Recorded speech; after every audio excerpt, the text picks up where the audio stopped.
da je savršena ideja da dovedemo djecu malo u igronici.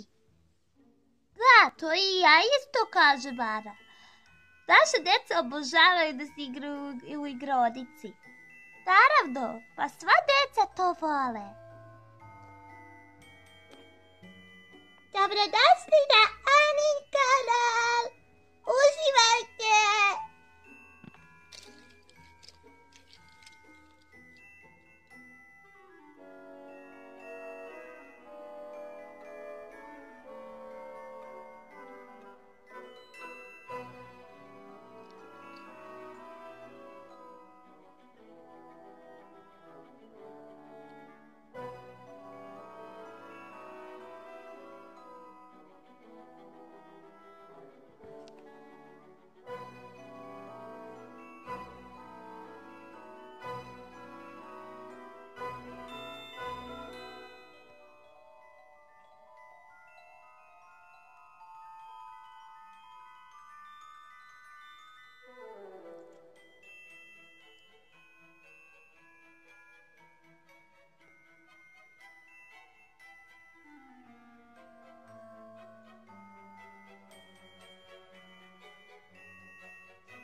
Mašo, gde si?